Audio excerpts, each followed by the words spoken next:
The tropical forests in the western Andes of Ecuador lie along a steep elevation gradient that stretches from 700 to 3,500 meters. The abrupt changes in elevation across this gradient creates different conditions of temperature, humidity, and air pressure, which in turn gives opportunity to a myriad of organisms to adapt to these changing conditions. Hummingbirds, for example, have evolved into dozens of species with particular adaptations to environmental conditions, but also to the flowers they rely on. Hummingbirds are exclusively found in the Americas, and this in the northwestern portion of the Andes, where this group reaches its highest diversity. Up to 40 species could coexist in a single site. The plants that hummingbirds use as nectar source are also greatly diverse in this region. More than 400 species of plants are known to be visited by hummingbirds. Thus, interactions among plants and hummingbirds sustain an important ecosystem service in the Andes: pollination. The Andean region has been populated by humans for centuries.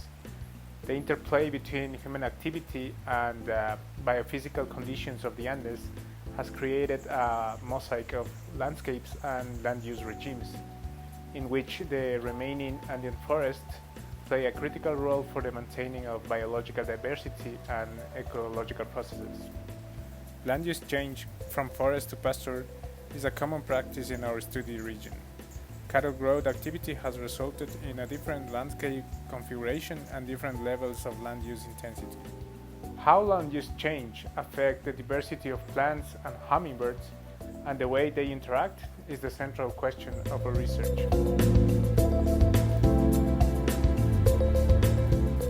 For this, we integrate different field and analytical approaches to document plant-hummingbird interactions along gradients of land use. First, we quantify how much resource is available both in the forest and deforested sites.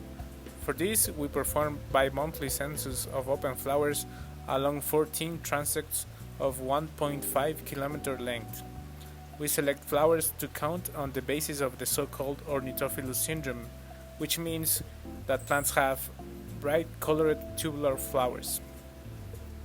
In front of each of these flowers, we set time-lapse cameras that take pictures per second, so we can record which species of hummingbirds are visiting which flowers.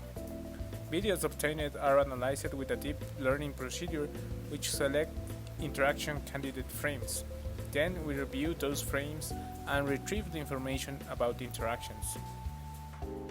Ultimately, we aim to learn which species of plants and hummingbirds are lost during deforestation and how these local extinctions influence plant-hummingbird interaction networks. Information obtained through this project has been critical for the design of conservation actions. For instance, we know now which species of plants are important in the diet of the black-breasted pablet, a hummingbird highly threatened and endemic of Ecuador. Future habitat restoration efforts will focus on these plants, but also on plants that are important for other hummingbirds as well.